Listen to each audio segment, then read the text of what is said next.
I'm Elena. 8 years ago, my parents disowned me, their eyes cold as they swallowed every vicious lie my brother and sister fed them.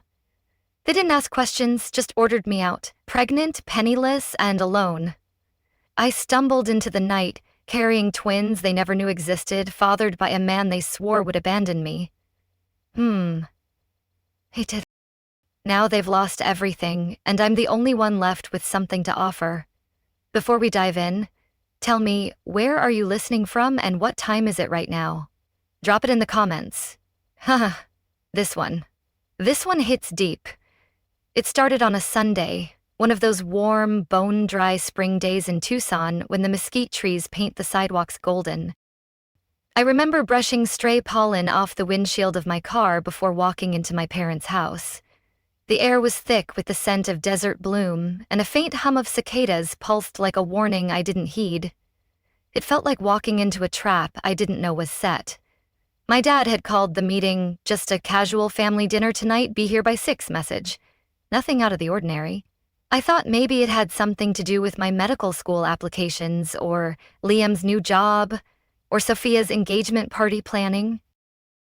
But when I walked in, no food was on the table, no smells of Mom's lasagna or her store-bought ranch dressing, just silence and 3 people already seated on the couch like they'd been waiting. Dad didn't hug me. He didn't even stand. "You're late," he said. "Traffic. I offered, still half smiling, scanning the room for a clue. Mom stared down at her folded hands. Liam was sitting smug like he'd just a test he hadn't studied for. Sophia looked away, but there was something rehearsed in the tilt of her jaw, like she'd practiced this moment in front of a mirror. "You've been avoiding us," Sophia said, her voice sharp like a blade dipped in honey. "Think you're too good for this family now?" I froze, her words cutting deeper than I expected. "Elena," Dad said, "we need to sit down." That's when I knew something was wrong. I sat stiff-backed on the armchair closest to the window. The light behind me made their faces even harder to read. "You've been taking money," Liam said, skipping any build-up, "from Mom and Dad's savings account." I blinked. What?" He slid a printed statement across the coffee table, a highlighted section circled in blue marker.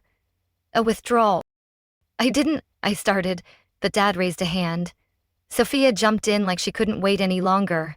"And she's been seeing that married guy. You know, the one who works at Tucson Medical Center? She tried to sleep with my fiancé, too. He told me everything. I couldn't breathe. My hands gripped the fabric of my jeans. "Are you serious right now?"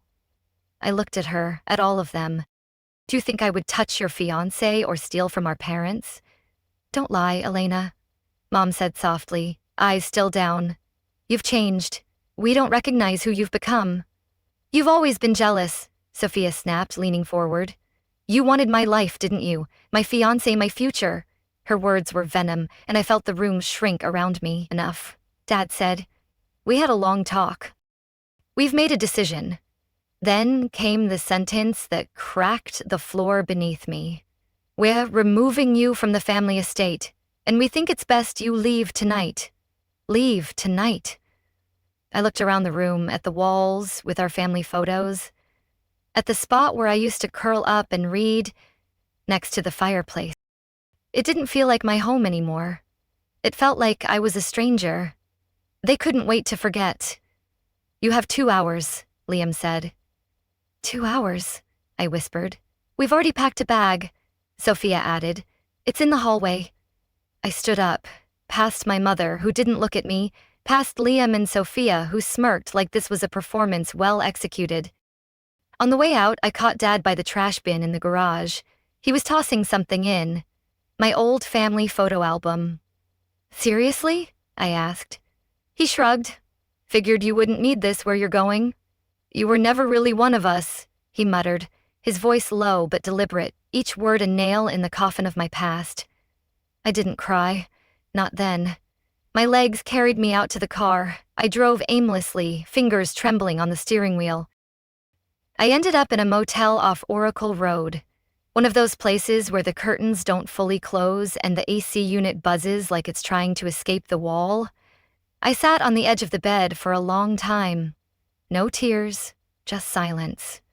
Then I felt it deep in my stomach. A pull.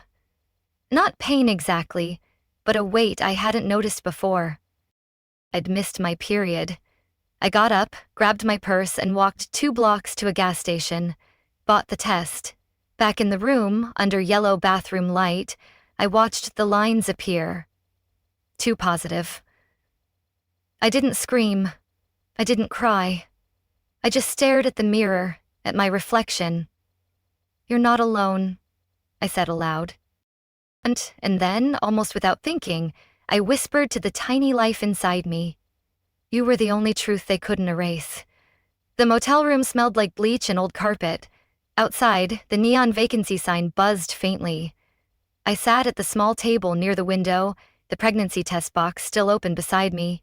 The mirror was across the room, but I didn't need to look again. The truth was already pulsing through me like a second heartbeat. I slid open the side pocket of my duffel bag and pulled out something I hadn't touched in years. My diary. Brown leather cover fraying at the edges, pages bent from being tucked away so long. It had survived apartments, road trips, one minor flood, and now this exile. Funny, I never let them know it existed. I opened to a random page. Then another. My handwriting was smaller back then, more hopeful, less guarded. I scanned through a few entries about lab work, barista shifts, texts with Marcus, back when we were still in the flirting but pretending we're just friends stage. Then I saw the date that hit like a bruise. April 15th, sophomore year. Liam asked me to explain the CRISPR segment from our project. He kept nodding like he was really into it. Turns out he just repeated my whole section during the team presentation, didn't even change the wording. Professor emailed the group afterward and said Liam showed a leadership initiative. Dad printed it out and framed it. I slammed the book shut for a second. That memory still burned. I remembered how Mom clapped for him in the living room.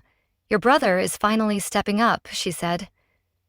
I stood there, speechless, while he soaked in their pride with that grin that never reached his eyes. I flipped to another entry, the ink smudged from old tears. "Stick to the shadows." I opened the diary again, turned more pages. Sophia. There she was too. Always immaculate, always center stage. But it wasn't her spotlight that made her cruel. It was how she guarded it. Another entry. "Grandma let me wear her old emerald necklace today. Sophia saw it and said, 'That should be mine. Grandma only gave it to you because she felt bad you weren't pretty enough for the pageant.'"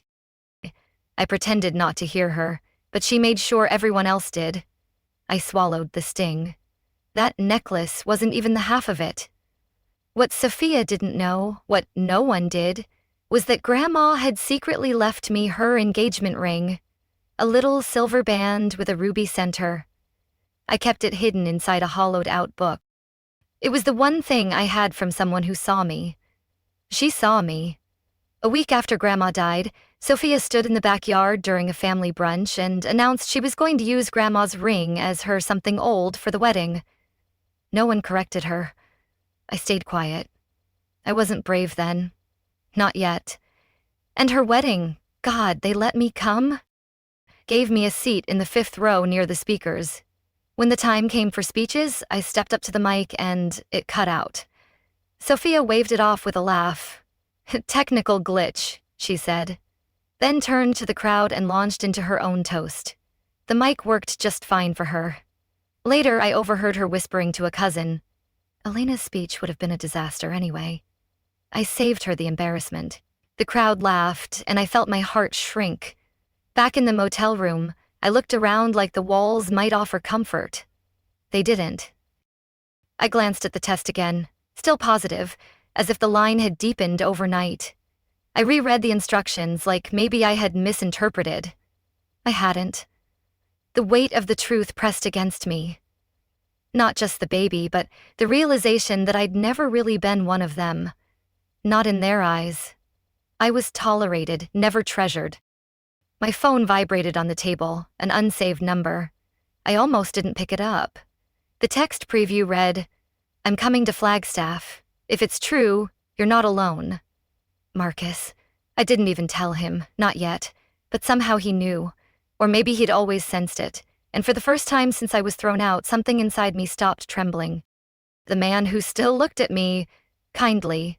I didn't know how long I stood there after reading Marcus's message, just staring at the screen like it might change. The motel room felt too small for the shift happening in my chest. The window was cracked open a few inches, letting in dry Arizona air and the distant hum of traffic. The silence around me was thick, but I wasn't entirely alone anymore.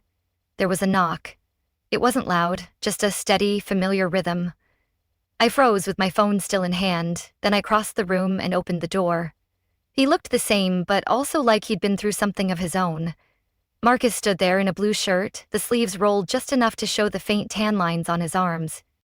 His eyes met mine gently, not searching for an explanation or a performance, just presence.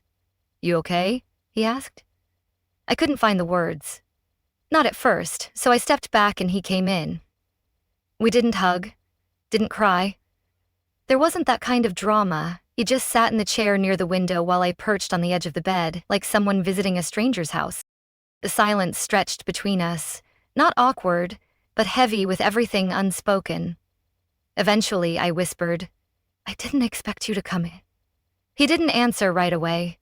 Instead, he glanced at the small table by the bed where the pregnancy test still sat next to an empty water bottle.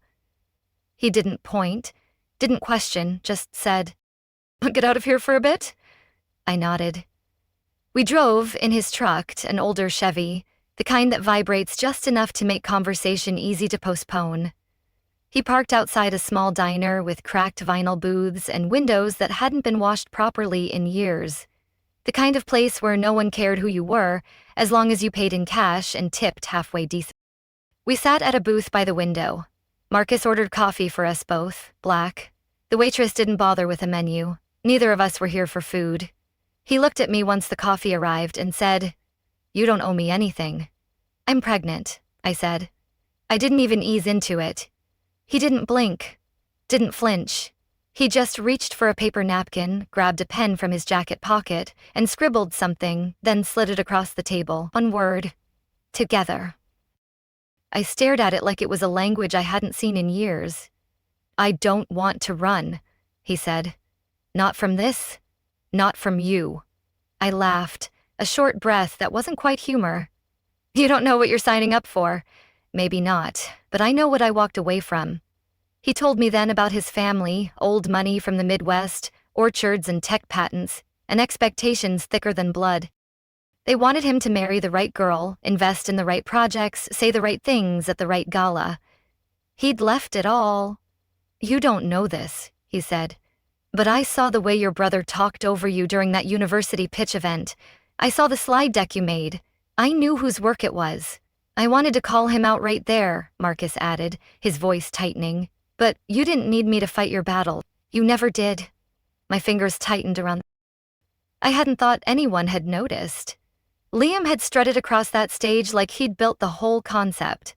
My name wasn't even in the footnotes. He took the credit because he knew they'd believe him more than you, Marcus said. I looked out the window. A teenage boy in a hoodie crossed the parking lot, skateboard in one hand, headphones around his neck. The world was still spinning. Life was still moving even after everything had come apart. "Sophia used to tell people I was the weird one," I said, almost smiling. "She used to say I was Grandma's favorite because I liked books more than parties. She resented your closeness with her. She resented that I didn't need her approval to breathe." He nodded. We talked for nearly an hour. No interruptions, no performances, just truth told plainly between sips of bad coffee. I told him about the estate being rewritten, about the accusations, about the 2 hours I was given to leave and the photo album that landed in the trash. I told him about the motel and the Manaya and the test strip that confirmed something terrifying and holy, all at once. I didn't cry. I couldn't. I'd cried all I had to cry before I even called the front desk for extra towels. When we left the diner, the sun had started its slow descent toward the west. The air had cooled, but the sidewalk still radiated heat. We walked past the edge of the lot where the pavement gave way to desert brush, cacti, tall and stoic, like silent witnesses. He didn't rush the silence. He let it stretch, Then he reached for my hand. "I'm not asking you to forgive them," he said, "but I'd like to help you build something better." I didn't answer, but I didn't pull away either. I looked down at my stomach, then up at the sky, open and endless. The next morning, I sat up slowly on the pull-out couch, sunlight slipping through the blinds of Marcus's apartment. It wasn't a luxurious place. 2 rooms, bare walls, a coffee maker that grumbled louder than it brewed, but it was the first space in weeks where I'd woken up without flinching. No yelling, no glares, no walls closing in. I swung my legs over the edge and sat for a minute, letting my hands rest on the soft rise of my belly. Still small, still hidden to the world, but not to me. On Marcus's little kitchen counter was a note. "Went to pick up more coffee. Don't leave without breakfast." I smiled, just barely, then turned on my phone. Dozens of unread notifications blinked at me from apps I should have deleted weeks ago. My sister's Instagram, another party, another fake smile. My brother tagging himself at our parents' house with the caption, "Sundays are for family." I hadn't even realized it was Sunday. I opened my contacts. My thumb hovered for a beat too long before tapping, "Delete contact." "Are you sure?" "Yes." I deleted all of them one by one, Liam, Mom, Dad, even the ones that just said home. I didn't reminders of a place that had thrown me out like rotted leftovers.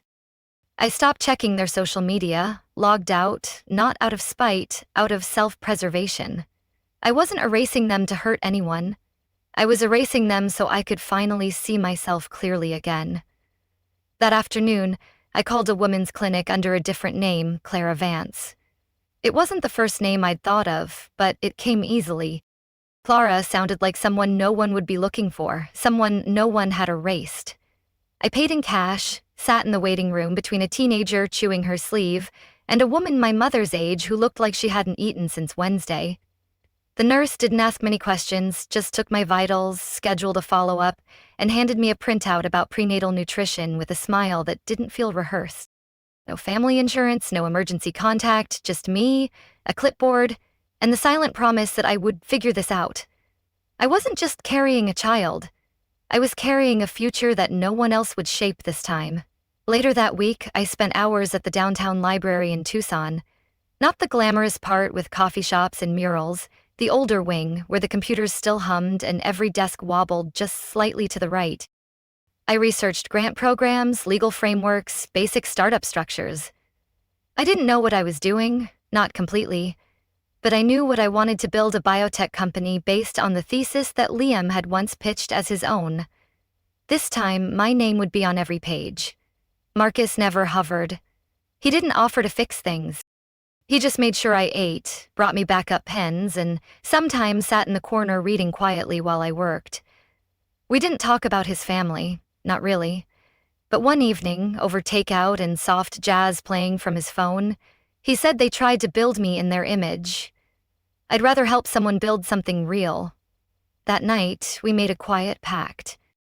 No going back, no calling them, no hoping they'd come around. I think that's what love looks like sometimes. Not grand gestures, just knowing when to stay out of someone's way and still be nearby. I filed for the LLC under the name Vantis Bio. It was simple. It stood for Vance, as in son, and Tust, like trust. Only now the trust would begin with me. 5 days later, my phone buzzed. It was a voicemail from a number I didn't recognize. I pressed play, my breath already catching, more from reflex than fear. My mother's voice came through, clipped and cold. "If you're still alive somewhere, stay gone. Sophia is pregnant now. We don't need your drama." That was it. No greeting, no goodbye. I didn't cry. I saved the voicemail and filed it under a folder labeled Proof. Not for legal use, just to remind myself. So that years from now, if I ever doubted whether walking away had been right, I could play it once and remember exactly what I'd left behind. That evening, I signed the final registration forms online for Vantis Bio. It wasn't revenge. It was rebirth. The ink had barely dried on the registration papers when I found myself under fluorescent lights, seated between strangers with laptops and investor lanyards. The co-working space was modern, all polished concrete and reclaimed wood filled with startup energy. Loud, caffeinated, confident. I didn't quite belong, not yet. But I showed up anyway.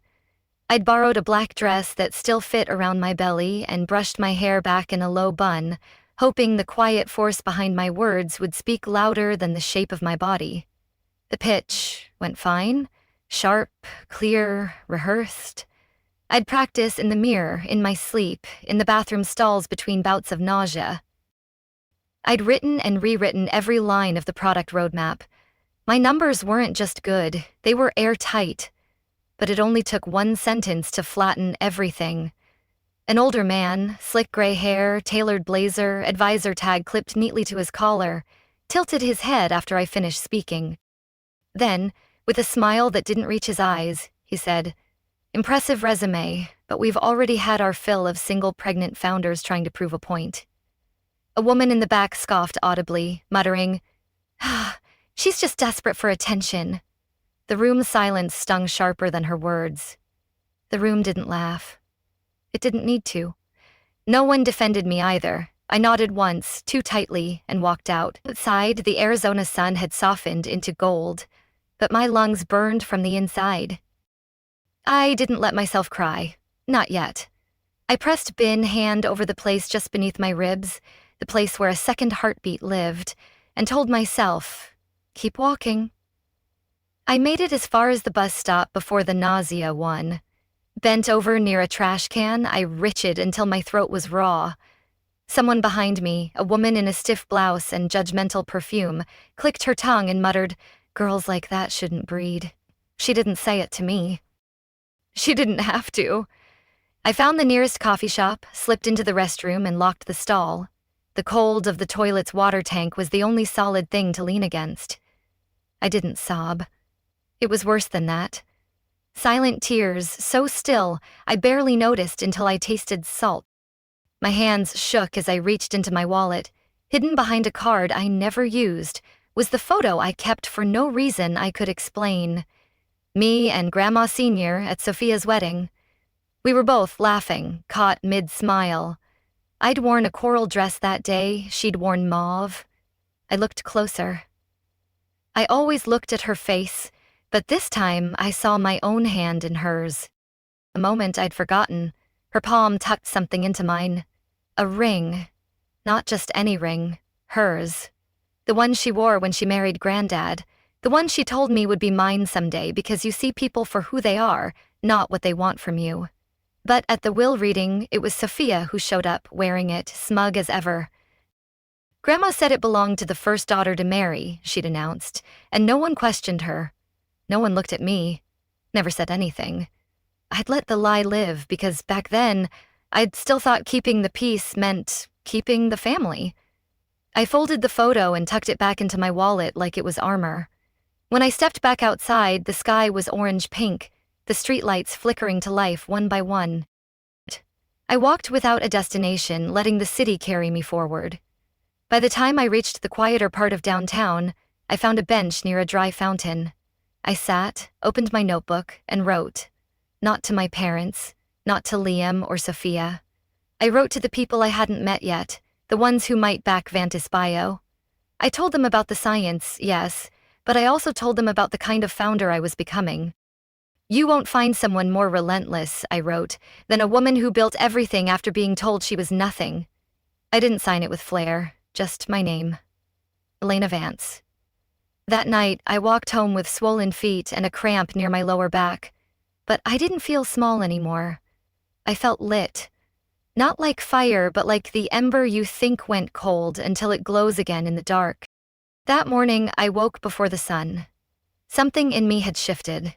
Not dramatically, not like a movie moment with swelling violins, more like a quiet hardening, the kind that doesn't melt when someone apologizes late or says, "But we're family." I sat at the corner table in the shared workspace, laptop open, tea cooling beside me. I adjusted the font on my pitch deck again, not because it needed it, but because I wanted it to feel intentional, deliberate. Every slide told two stories, the science and the survivor. When I added the final line, founded by Elena Vance, PhD, In progress, because being erased doesn't mean you disappear. I didn't hesitate to click save. That evening, the virtual startup showcase kicked off. 100 hopeful founders in boxes on a screen, dozens of muted judges. Marcus sat just outside my frame, not offering help, just steady presence. I waited my turn. When my face filled the main window and I began presenting, I didn't lead with trauma. I led with data, precise, forward-thinking, clean. Then I told the why. I built this not in spite of what I lost, but because of. Slide by slide, I mapped out a vision for the kind of biotech product that could quietly change women's lives. Low-cost, early hormone detection for underserved clinics. The chat pinged. Reactions, questions? Then one judge leaned forward. He looked barely older than me. Sharp suit, sharper smile. Wait, he said. Vance as in Sophia Vance from the Tucson Gala Foundation? My jaw didn't clench. I didn't blink. No, I said evenly. I don't have a sister. The silence lasted just long enough. Then the chat erupted. Who? Did she just... Damn, Marcus' text arrived a beat later. That was a mic drop moment. I closed the call 5 minutes later with a polite nod and a thank you. Later that night, we ordered cheap pad thai and ate it straight from the cartons on the balcony of our shared place. The city lights shimmered like they always do when you're a little tired and a little proud. Then Marcus shifted beside me. There's something I need to tell you, he said. I sat down, my fork. My mother... She's friends with someone in your family, your aunt. I think they went to school together. She's the one who told my mom about the mess with you back before I knew any of this. And you didn't think to mention that. I didn't want to lose you. It was a stupid answer. Honest, maybe, but still stupid. I didn't raise my voice. I just stood up, took a breath, and said, no lies, no alliances with ghosts from my past. If I move forward, it's clean. He didn't defend himself. He just nodded, pulled out his phone, and one by one deleted every contact tied to that part of his world. I watched him do it. Then I sat back down. The next afternoon, my inbox pinged. A subject line. Initial funding, Vantis Bio. It wasn't a fortune. It was $50,000. But it was from someone who'd watched the pitch and wrote, "Your conviction is unforgettable." I'd bet on that kind of clarity. I stared at the email until it blurred. Not from tears, just disbelief. Then I printed the check, walked to the rooftop of the co-working space, and let the dry Tucson wind slap my cheeks awake. Below, glowing off the side of a building, a billboard flickered. Sophia's face smiled beside a slogan about women's empowerment and charitable futures. It was a lie. Just another image she wore better than truth. I folded the check in half, slid it into my blazer pocket, and whispered, "You can't erase what I've built just because you screamed louder first." By the time my company had a name, I no longer needed theirs. Tucson Biotech wasn't flashy. It wasn't the kind of name you bragged about at a gala, but it was mine. Every single part of it had been built on ground I scraped with my own hands. And that morning, I zipped up my blazer over my growing belly and stepped out into the sunlit morning. Not as someone's daughter, not as someone's sister, but as a founder.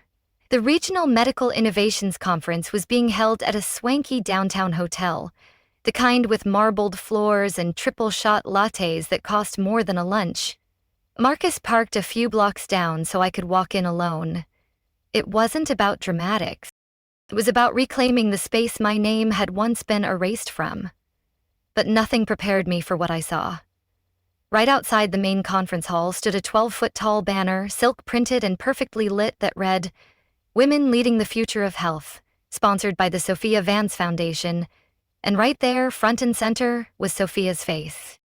Head tilted slightly, eyes modest, arms crossed like she knew exactly how to pose for legacy.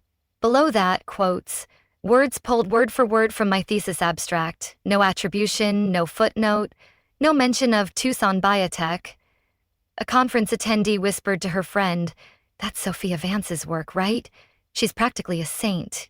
My stomach churned, but I clenched my fists and kept moving. I stood still long enough that someone brushed past me and muttered, "Yup." I wasn't. but I nodded. The moderator called the next name on the mic. Mine. I walked past that banner without touching it, without looking back. Inside, the panel sat neatly arranged on stage. Sophia was absent, of course. She only lent her face, never her presence, unless there was applause waiting. As I stepped up to the lectern, the room hushed. I clicked the remote. Slide 1, data charts, hormonal response mapped over trimesters. Slide 2, underserved patient response rates in rural clinics. Slide 3, a photo, my hands cradling my stomach, a sticky note on the mirror that read, "You're not invisible. They just can't see what you're building yet." I took a breath. Then I spoke. "I wasn't invited to this panel," I said steady. "But I built the science you're funding. Not with a dynasty, not with a PR firm. With a body no one believed could lead and a voice they tried to drown in family shame." No one moved. I ended with the first slide, a time-stamped email thread showing the first draft of my thesis, years before the foundation was created. Then I stepped down. Marcus met me at the foot of the stage, phone in hand. He'd been recording, already uploading, already captioned. The right twin built it. The tag caught like dry brush fire. My inbox began to fill before I even reached the parking garage. We made it to the car just as the sun dipped low. That kind of gold that makes everything feel warm, even when your stomach is turning. Until I saw the windshield, spray paint in red, "Backstabber Trash Mom, shame to the name." I stood there, not stunned, just still. Marcus rushed forward, cursing under his breath, but I walked calmly to the driver's side. There, under the windshield wiper, was an envelope with my name in perfect cursive. Inside, a cease and desist letter accusing me of defamation, demanding takedown of all posts, threatening to sue. At the bottom, Sophia's signature. Marcus's face flushed with fury. "Do you want me to call the police?" I didn't answer. I reached into my bag and pulled out a folder thicker than hers, heavier. Inside, screenshots of time-stamped research files, email threads with advisors, grant receipts, statements from lab assistants, copies of old mentorship logs, all with her name falsely attached to my work. I closed the folder slowly, tucking it under my arm. "Let her try," I said. "Let her swing first." I turned to Marcus and smiled, soft but sharp, because I brought the fire this time. The lawsuit was already drafted. I just hadn't hit send until now. And once I did, everything moved faster than I could have imagined. The silence between me and my family became legal paperwork. The ache in my chest became evidence. The sleepless nights, depositions. I arrived at the Tucson courthouse early that morning. The air was dry, the sky clear in a way that made everything feel sharper. I wore the navy blazer my mother once said made me look too masculine for a daughter. I smiled while buttoning it that morning. She was right. It wasn't feminine. It was formidable. Inside the courtroom, the lights buzzed, the benches filled with quiet murmurs and the squeak of legal pads flipping open. Marcus sat 2 rows behind me. No tie, just presence. That was enough. My attorney, a woman named Laura, who had the calm fury of someone who'd clawed her way through decades of boardrooms, leaned over and said, "You ready to let this breathe?" I nodded once, then the first bomb dropped. "Your Honor," Laura began, "we're not just bringing forward intellectual property theft. We have testimony from a former NIH grant officer confirming that Sophia Vance used proprietary research authored by Elena Vance to secure both federal funding and nonprofit status." You could hear the air leave the room. The judge, a sharp woman with tightly coiled hair and a sharper gaze, didn't blink. "Proceed." And just then, the doors opened. Sophia entered wearing a cream-sheath dress and sunglasses that didn't match the fluorescent lights. Her heels clicked slowly as if she were still on a stage. She paused, scanning the room, then smirked directly at me, whispering to her lawyer. When her eyes met Marcus' seated form behind me, her jaw locked. She hadn't expected him to stand by me. That was her mistake.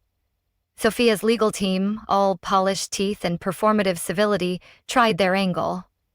"This is a tragic misunderstanding among family," one of them said. "Grief," Sibling rivalry, confusion over academic boundaries. I stood. The courtroom grew quiet again. "I'd like to submit additional evidence," I said. My voice didn't shake. I walked up to the bench, pulled a small USB from my purse, and handed it to the clerk. "Audio files," I explained. "Conversations recorded outside my old bedroom. I had no idea they were being said loud enough to capture, but they were." The judge raised an eyebrow. "And what do these recordings contain, Ms. Vance?" My mother, my sister, my aunt, all discussing how to cut me out because I was too stubborn to control. I didn't cry. I didn't need to. I saw it ripple through the room. The unease, the shock, and in a strange, quiet flash, my mind pulled me backward. A younger me sitting cross-legged on my childhood bed, the sound of laughter from the hallway. I remember freezing, hearing my mother say, "She's not smart, she's just difficult like her father." That night, I'd curled into the smallest shape I could manage, but here in this room, I stood tall. The judge took a long breath and nodded to the bailiff. "Oh, we'll recess to review the submitted recordings. In the meantime, I am granting a temporary injunction. Miss Sophia Vance is barred from representing or financially benefiting from any material related to Tucson Biotech, its subsidiaries, or any derivative works tied to the plaintiff's graduate research." There it was. Not an applause, not cheers, just silence, which in court is as loud as justice gets. As the crowd filed out, Sophia looked around for someone, anyone, to walk out with her. Our parents sat on the opposite side of the room. My father looked down at his folded hands. My mother stared blankly ahead. Didn't move. Sophia stood there alone in a sea of whispers and camera flashes. Reporters surged toward me as I stepped into the sunlight outside. Microphones, lenses, questions. One voice broke through, sharp and clear. "Miss Vance, is there anything you'd like to say to your family?" I paused long enough for the hush to spread again. Then I said, "No, I already did in court. I didn't go home to celebrate. I went back to the lab with my children asleep beside me." The space smelled faintly of ethanol and fresh paper. The overhead lights were dimmed, save for the desk lamp by the culture station. Milo and Mira lay curled in matching blankets I kept tucked under my bench, their soft breaths rising in rhythm. One tiny foot had escaped, dangling over the edge of a cushion. I gently nudged it back under the quilt and kissed the crown of Mira's head. Their presence grounded me more than any court ruling ever could. My phone buzzed softly on the counter. A name I hadn't seen in years flashed across the screen. Dad. I hesitated, then tapped the email open. Subject: None. Hope you're proud. Sophia is gone. We're alone now. No apology, no explanation. Just that line, like a stone thrown into a well and never waited on for the splash. I locked the screen and turned away. Instead of answering, I picked up the pipette and slid on a fresh pair of gloves. There was a compound waiting, one I'd been refining for months, a synthetic protein derivative I'd been researching for ovarian cancer. My mother never got the chance to fight long. The diagnosis had come too late, and the silence between us made the clock move faster than it already did, so now I worked in her name. Not to honor what she was, but what she never got to be.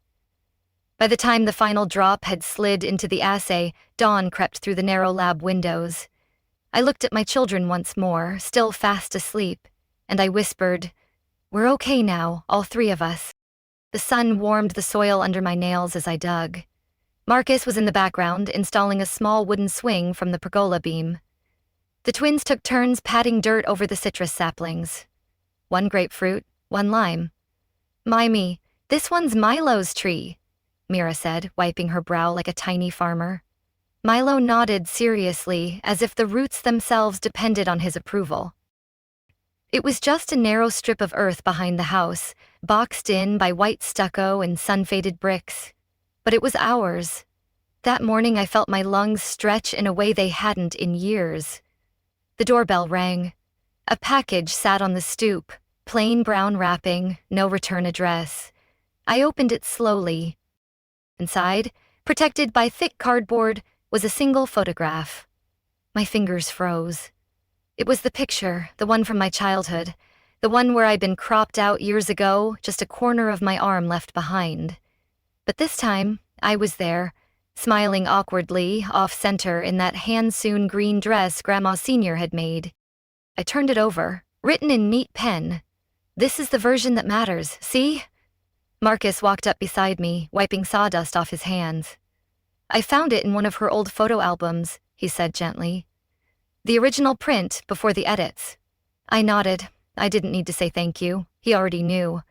Later, after the kids had gone down for their afternoon nap, we sat under the pergola with lemonade and silence.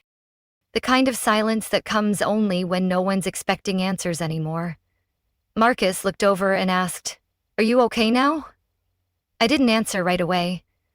I looked at the small grove we'd started, the way the swing creaked slightly in the breeze, the tiny shoe Mira had left by the planter. Then I looked down at my hands, stronger than before, lined from work, still stained faintly from the land. Finally, I said, "I'm not just okay. I'm exactly who I was meant to be." Marcus reached for my hand, but didn't grip it tightly, just rested his fingers over mine, like a quiet agreement. The twins burst out the door minutes later, chasing a butterfly, their laughter rising like a song. I sat back and watched them, a full breath in my chest, and thought, they erased me once. But I didn't fight to be remembered. I built something too real to ignore.